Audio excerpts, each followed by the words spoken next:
Cap sur Chayvet aujourd'hui, une commune ostréicole d'un peu moins de 1000 habitants, nichée sur la rive gauche de la Seudre. Chayvet, c'est surtout là où l'huître naît.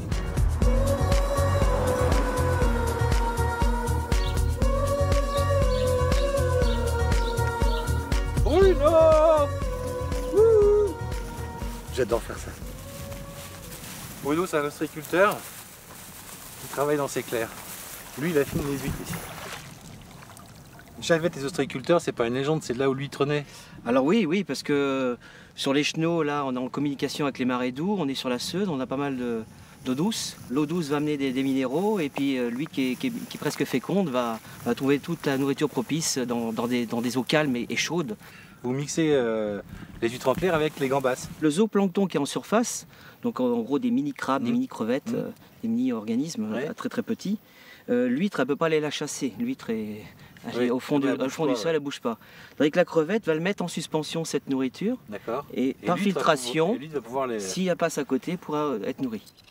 Alors ça, c'est une huître, c'est un petit numéro 5 qu'on a mis au mois de mai. Et donc je vais avoir une huître qui va représenter à peu près ma main au mois de décembre. C'est top, et puis en plus ça va prendre des forces, parce qu'on va aller faire de la moto maintenant.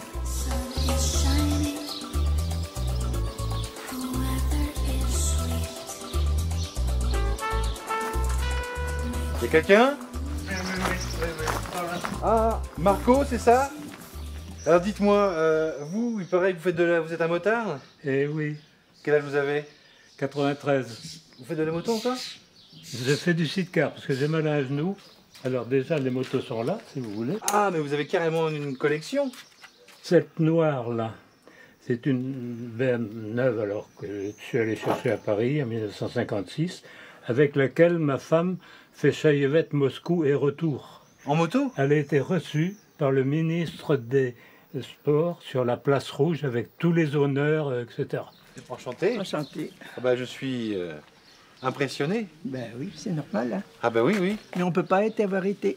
Oui, Il y a un c'est ça. temps pour tout. Vous venez d'arrêter, vous? À 80 ans. Ouais, il y a d'accord. déjà 7 ans. Il y a déjà 7 ans. Ah bah dis donc, c'est quoi cette moto? C'est une énorme moto aussi. Oui. C'est une BM toujours? BMW, oui, 750 cm3, année de fabrication 1934. Elle ne démarre pas, parce que vous n'avez pas changé Oui, la j'ai batterie. la batterie qui est presque à plat. Là. Et moi, je comptais faire un tour. Ah oui, là je ne peux pas la mettre en route. C'est qu'il faut un moment pour qu'elle soit chargée. Là, oui. Bon. Ah oui, je m'excuse pour ça. Si j'avais pu prévoir ça, Bon, c'est pas grave. j'aurais mis en charge. On fait semblant. Et ça va supporter mon poids, parce que je suis costaud. Oui. Hein. Ah, mais c'est la première fois que je monte dans un 7-car. Bon, alors on dit qu'on va où? 30 cm. 30 cm, pas plus. Bon, bon, ça va être chouette, hein. Ah, ouais. Si j'ai bien compris, tu as déjà fait un peu de kayak, donc tu sais à peu près comment ça marche. Puis ça, c'est des petites choses qui peuvent nous servir. Fabrication artisanale, c'est une fusée de détresse. Ouais, on sait jamais ce qui peut nous arriver. Hein.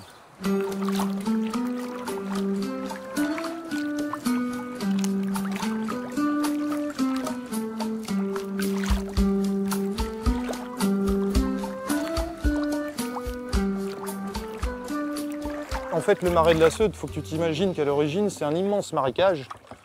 Les premiers humains qui sont venus ici pour essayer de vivre de ce milieu-là, ils ont fabriqué ce qu'on appelle des taillés, ce sont des digues de vase, pour empêcher la mer de monter sur la totalité du marécage. Et sur ces taillés, il y avait des écluses, qu'on appelle des varagnes, qui permettent de réguler l'eau à l'intérieur de la partie qui est endiguée.